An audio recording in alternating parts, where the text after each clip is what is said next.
Hey everybody, it's the Bible Study Dude back with you for episode 4 of season 3. Shalom, shalom. I hope you had a great week. Let's get right into what to watch for in episode 4. So, if you remember back to episode 2, Jesus commissioned the disciples to go out on their 2x2 missions, making them apostles. In this episode, it's going to open up. We get to see a little glimpse of how the apostles made out on their 2x2 missions. It's a great little montage. Not a lot of dialogue that is audible, but some great scenes to watch in that one. I want you to pay attention to how the apostles themselves are dealing with the powers that Jesus has bestowed upon them. Jairus, our synagogue leader, has been doing some research after Rabbi Yusuf dropped off his letter to the seller. He finally broke down and read it, and now he's been doing a lot of research about who Jesus may actually be. The cistern that is in town is going to break down and have a lot of, I'll put it politely, sludge going to be contaminating the water. You're going to find out this is going to be quite the problem for the town of Capernaum. We're going to meet the woman who was bleeding for 12 years. Now, in Scripture, she does not have a name through Catholic traditions, and in this episode, you're going to find out her name is Veronica, but it is the woman who had the condition for 12 years of bleeding. You're also going to see in this episode some tension between Mary Magdalene and Tamar. You're going to see the two different cultures of the Gentile culture and the Jewish culture. They're going to start to butt heads a little bit.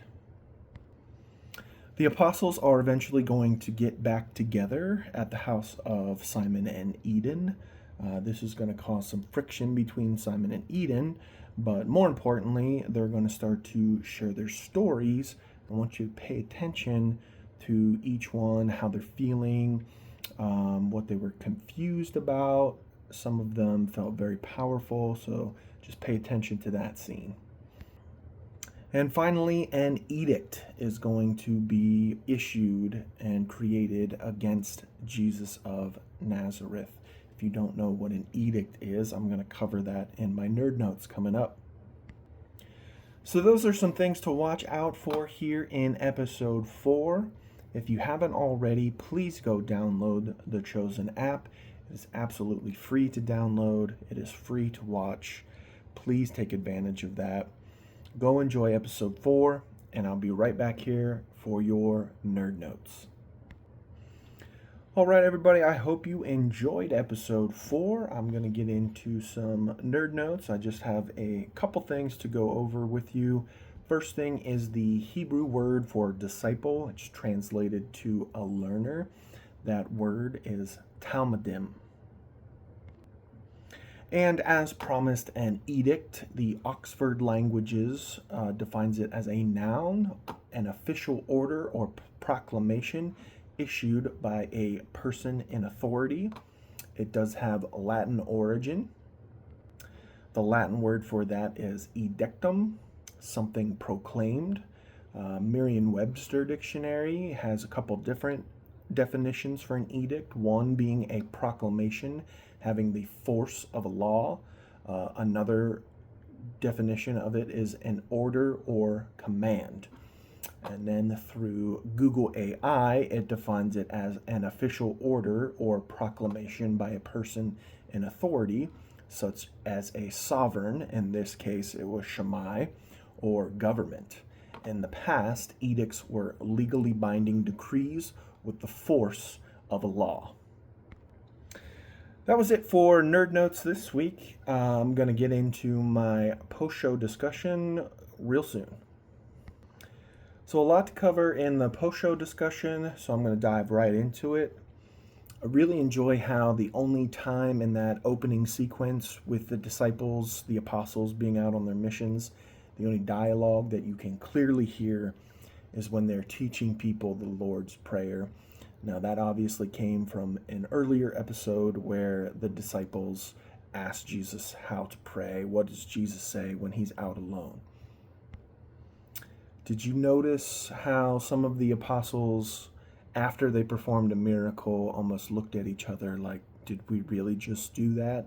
Like the very opening scene with John and Thomas. John looking at his hands like he cannot believe I just did that. So, my question for you is, how did their reactions align with your expectations of how the first disciples and apostles of Jesus may have felt being out on these missions? Next, I want to get into that discussion between Jairus and Yusuf. Jairus has been doing research on the Torah after reading Rabbi Yusuf's letter.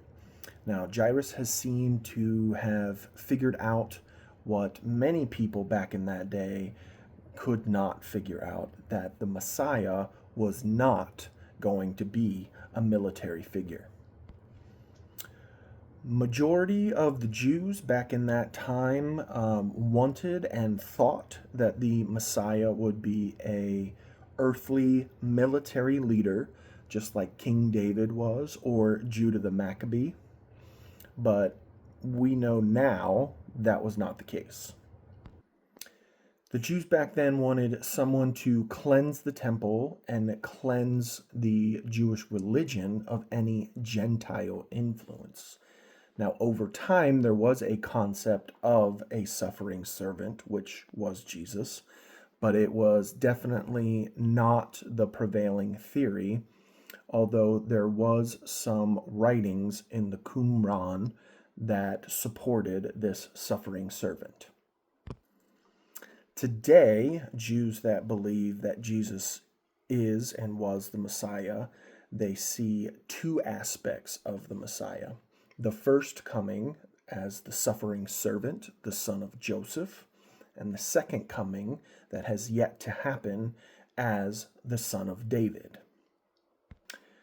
Now, if you were wondering why Jairus and Yusuf were kind of being hush-hush about even saying Messiah out loud, it's because every time the Jews started to worship idols, every time a false Messiah claimant captured the people's attention, it would lead the Jews into exile and sometimes even worse. That is why Yusuf is telling Jairus to be careful with his words, and why Jairus doesn't outwardly say the words that Jesus is the Messiah. Those kind of claims in that time would have been very dangerous for them to state outwardly if they would have been overheard by some of the other religious leaders. This could have gotten them into a lot of trouble. Now, thankfully, here in the United States, we have the freedom to worship any religion we choose to or not choose to worship. But have you ever had to count the cost of following your convictions in a challenging environment? Next, I want to dive into Veronica just quickly. I'm going to cover her a little bit more in the next episode. And once you watch the next episode, you'll realize why. But just a few quick things on Veronica in this episode, her stating that she's everything. She was deemed unclean in those times for bleeding and was not allowed to be in the synagogue, in the streets, among the people. No one was allowed to touch her. No one was allowed to sit on a chair that she had sat on. She basically had to be condemned to solidarity. Now, how would it make you feel if you were in her position where no one wanted to touch you, no one wanted to touch the things that you have touched, sit where you sat? What if you just wanted a hug from your mom or dad, but even they had to keep their distance from you? All right, now let's get into the apostles' discussion when they're at Simon and Eden's house. So some of the apostles are struggling with understanding how they were empowered to do the signs and wonders that they performed. Big James even says that he felt like a fraud while he was doing this. So my question to you, if you've ever done anything like this, led a Bible study, have preached to a friend, preached in your church, have you ever felt like a fraud? James' brother John seems to be getting caught up in the power, even stating that I felt like I could do anything. Now, Philip has to warn him about that, reminding him that Jesus is the Messiah and not them. So, in what ways can a sense of power in ministry be a temptation or a distraction in our lives today? Big James also notes that Jesus gave them power but no understanding. And Judas kind of clarifies this by saying that the power was worked through them and it wasn't from them specifically. What do you think the significance of this distinction is? Now, the tension between Simon and Eden. Simon knows that something is off with Eden. She's obviously upset about something, but he just can't quite figure out what it is or if it was something that he personally has done. Andrew, his brother, even notices that something is not right between the two of them. A very important lesson can be learned from this. Communication between husband and wife is absolutely a key aspect to have. You're going to see that the more the time passes where what is truly happening and what is truly going on is not discussed, the worse this tension becomes. No matter how hard it is to tell your spouse or your loved one, you need to communicate what's going on. Now, over the next few episodes, specifically in the next episode, we're going to see what is actually going on with Eden and how she's going to attempt to smooth things over with Simon. You're also going to see how Simon is going to start taking advice from an unlikely friend. So my question for you, is it difficult for you to communicate with a loved one or to communicate with your spouse when you know that the topic or what's going on may be upsetting to them? No matter how hard it may be or what you think their reaction may be, communicate with your loved ones and with your spouse. Communication is key. Truth is key. And then just some general questions for you. I just would love to know what stood out to you the most about this episode. Were there any scenes or characters that you connected with? Why did you connect with them?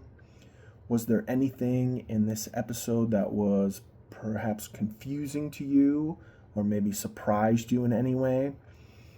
And then finally, how can the struggles and joys of the early disciples encourage you in your own faith journey this week? Let me know in the comments. That's all I got for my post-show discussion. Next up here, I'm going to give you Bible references of what was referenced in this episode. I only have a few of them for you. The 2x2 missions themselves, you can find those in Mark chapter 6, verses 7 through 13, and in Luke chapter 9, verses 1 through 6. The reading of the ritual cleansing that was going on in the synagogue, that comes from Leviticus chapter 15, verses 7 through 11. And then the prophecy of the coming of the Son of Man, that comes from Daniel chapter 7, verses 13 and 14. I really appreciate you hanging out with me here for episode 4. I'll be back with you next week for episode 5 as we continue on in season 3. Until then, shalom, shalom. God bless you. Grace and peace. Have a wonderful week.